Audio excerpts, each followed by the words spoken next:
ಬೆಳಗ್ಗಿಂದ mark ಸಿನಿಮಾಕ್ಕೆ positive ಹಾಗೂ negative reviews ಎರಡು ಬರ್ತಾ ಇದೆ.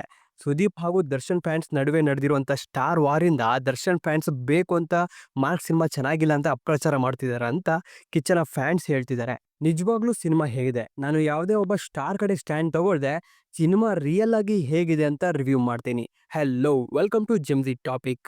ಒಬ್ಬ ಸ್ಟಾರ್ ಸಿನಿಮಾ ಅಂದರೆ ನಾವು first day first show enjoy ಮಾಡಿ ನೋಡ್ತೀವಿ. ನಾವು ನೋಡೋಂಥ ಪ್ರತಿ ಸೀನ್ ಕೂಡ ಎಂಜಾಯ್ ಮಾಡ್ತೀವಿ. ಹಾಗೆ ನನ್ನ ಜೊತೆನೂ ಡೆವಿಲ್ ಸಿನಿಮಾ ಜೊತೆ ಆಗಿದ್ದು. ನಾನು ಡೆವಿಲ್ ಸಿನಿಮಾ ನೋಡಿದಾಗ ಪ್ರತಿ ಒಂದು ಸೀನು ಎಂಜಾಯ್ ಮಾಡ್ತಿದ್ದೆ ಬಿಕಾಸ್ ಆಫ್ ದಿ ಸ್ಟಾರ್. ಅವಾಗ ನಾವು ಯಾವುದು ಸರಿ ಯಾವುದು ತಪ್ಪು ಅನ್ನೋದು ನಾವು ನೋಡೋಕ್ಕಾಗಲ್ಲ. ಆದರೆ ಮಾರ್ಕ್ ಸಿನಿಮಾ ನೋಡ್ತಿರುವಾಗ ನಾನು ಒಬ್ಬ ನಾರ್ಮಲ್ ಆಡಿಯನ್ಸ್ ಆಗಿ ನೋಡಿದೆ. ಇಲ್ಲ, ನಾನು ರಿವ್ಯೂ ಮಾಡ್ತಿದ್ದೀನಿ, ಹಾಗೆ ಅದು ತಪ್ಪು, ನಾನು ಹೇಗೆ ಬೇಕು ಹಾಗೆ ಮಾಡಬಾರ್ದು ಅಂತ. ಈಗ ಮಾರ್ಕ್ ಸಿನಿಮಾ ಬಗ್ಗೆ ಮಾತಾಡೋಣ. ಮಾರ್ಕ್ ಈ ಸಿನಿಮಾನ ಡೈರೆಕ್ಟ್ ಮಾಡಿರೋದು ವಿಜಯ ಕಾರ್ತಿಕೇಯ ಅವರು. ವಿಜಯ ಕಾರ್ತಿಕೇಯ ಹಾಗೂ ಕಿಚ್ಚ ಸುದೀಪ್ ಅವ್ರ ಜೊತೆ ಬಂದಿರುವಂಥ ಇದು ಎರಡನೇ ಸಿನಿಮಾ. ಮೊದಲಿಗೆ ಮ್ಯಾಕ್ಸ್ ಬಂದಿತ್ತು, ಇವಾಗ ಮಾರ್ಕ್ ಬಂದಿದೆ. Same but different. Max cinema ಒಂದೇ ನೈಟಲ್ಲಿ ನಡೆಯುವಂಥ ಕತೆ ಆದರೆ ಮಾರ್ಕು 18 ಗಂಟೆಯಲ್ಲಿ ನಡೆಯುವಂಥ ಕತೆ. 18 ಗಂಟೆಯಲ್ಲಿ ಕಿಚ್ಚ ಸುದೀಪ್ ಅವರು ಆ ಮಕ್ಕಳನ್ನ ಕರ್ಕೊಂಬರೋದು ಅದು ಒಂದು ಟಾಸ್ಕ್ ಆಗಿರುತ್ತೆ. ಅದ್ರ ಸುತ್ತಮುತ್ತ ನಡೆಯುವಂಥ ಕತೆನೇ ಮಾರ್ಕ್ನ ಕತೆ ಆಗಿರುತ್ತೆ. ಜಾಸ್ತಿ ಟೈಮ್ ವೇಸ್ಟ್ ಮಾಡೋದು ಬೇಡ, ಡೈರೆಕ್ಟ್ ಮ್ಯಾಟ್ರಿಗೆ ಬಂದ್ಬಿಡೋಣ. ಮಾರ್ಕ್ ಸಿನಿಮಾ ಹೇಗಿತ್ತು ಅಂದರೆ, ನಾನು ಟ್ರೈಲರ್ ನೋಡಿ ತುಂಬಾ ಎಕ್ಸ್ಪೆಕ್ಟೇಷನ್ನ ಇಟ್ಕೊಂಡಿದ್ದೆ. ಆದರೆ ನಾನು ಈ ಸಿನಿಮಾ ನೋಡಿದ್ಮೇಲೆ ಆ ಎಕ್ಸ್ಪೆಕ್ಟೇಷನ್ ಇಟ್ಕೋಬಾರ್ದಿತ್ತು ಅಂತ ಅನಿಸ್ತು.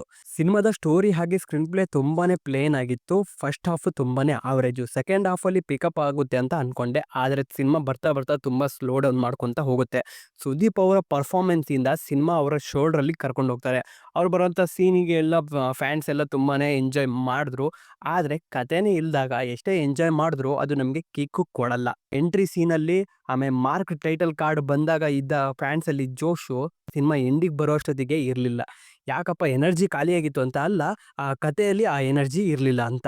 ಟ್ರೈಲರಲ್ಲಿ ನೋಡಿರುವಂಥ ಸಿನಿಮಾ ಇದಾಗಿರಲಿಲ್ಲ. ಇದು ನನಗೆ ಡೆವಿಲ್ ಜೊತೆನೂ ಆಗಿತ್ತು, ಆದರೆ ನಾನು ಅಲ್ಲಿ ಬೇರೆ ಥರ ಎಕ್ಸ್‌ಪ್ರೆಸ್ ಮಾಡಿದ್ದೆ. ಆದರೆ ಇಲ್ಲಿ ನಾನು ಜೆನ್ಯೂನ್ ಆಗಿ ಹೇಳ್ತಾ ಇದ್ದೀನಿ. ಓವರಾಲ್ ಆಗಿ ಹೇಳ್ಬೇಕಂದ್ರೆ it's an average movie. Thank you.